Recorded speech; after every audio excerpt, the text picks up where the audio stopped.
CZ, why not a ban completely? Are you concerned perhaps that all the users that you ban may gravitate towards your smaller rivals perhaps? No, I just think it's not our decision to make to freeze user accounts, etc. So, for example, Facebook has not banned Russian users. Google has not blocked off Russia, etc. United States have not done that. So we just follow rules. We don't make them. And also, just from an ethical point of view, many Russians do not support this war. So I think we should separate the politicians to the normal people. But CZ, if you don't go a step further, do you worry that this explicitly puts crypto on the wrong side of the law and on the wrong side of international norms? I mean, morally, are you comfortable with your position? We are following the position supported by governments all around the world, including the UN. We do not make the sanction rules. They are organizations who make those rules. We follow them. So we are doing exactly what the recommendations are. CZ, are you seeing sanctioned oligarchs trading on your platform? We know that you can't buy or sell on Binance anonymously. No, Binance.com is a full KYC platform. So there's many smaller exchanges, crypto exchanges that do not have a full KYC tier, but Binance don't have that. On Binance, everyone has to go through a mandatory KYC, and there's no way to avoid that. So we do full KYC, and there's not. I do not know of any ways for people to get around that. Have you frozen anyone yet? Have you frozen any account yet?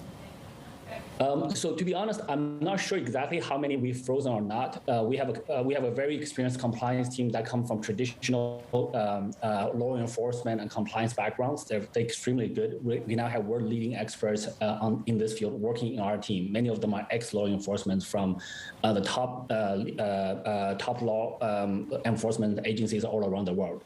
So I would imagine that there probably are some funds that was frozen, etc. But I don't know the details. But we have experts following this process very, very strictly.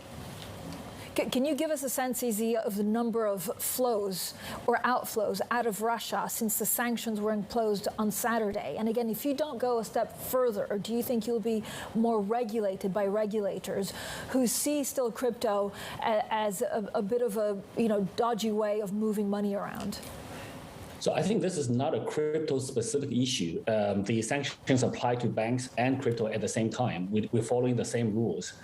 That's what we're following. So banks are following exactly the same sanction list as we follow. So this is not a crypto-specific thing. This is just we are following exactly the rules established by the regulators. So so I don't see this as being a crypto-specific issue. We know that Ukraine wants a complete ban. What are you hearing from the Biden administration? What kind of conversations are you having right now? What are they asking you to do? So yes, we are. We are trying to get accurate information in as timely manner as possible, and we follow all those recommendations. And so we are following the rules established by governments all around the world. And so it's not for us to decide to unilaterally freeze some Russian citizens' bank accounts that's not on the list. So and also unilaterally doing that as a platform doesn't, number one, hurts the most vulnerable groups of people that have very little impact on international affairs, and you probably just move those users to other smaller platforms that are less compliant and may not even have mandatory KYC, etc. But CZ, at the same time, I mean, we're getting quite a lot of viewer comments, okay, and this is mainly traders saying we're not allowed to trade Russian stocks. So you as an entity, you're still doing business with Russia. Is not that against, sanctions? And a lot of people are writing in at the moment, and so we thank our viewers. They want to ask a question, is there a rule for crypto, another for regulated traders, that you're doing business with Russia, but they're not? So the banks follow the same sanction rules. Just because there's a restaurant in, I don't know, in London or in UK or in New York, those restaurants may still be servicing Russian citizens, and I don't think that's anything wrong per se. But just because that restaurant's in New York, it may not service a lot of Russian citizens, doesn't mean that they are different in principle. So certain businesses are location driven, certain businesses are not. Most banks are limited to one country, but banks do handle international transfers. And right now, I believe most banks follow the sanction list as we do.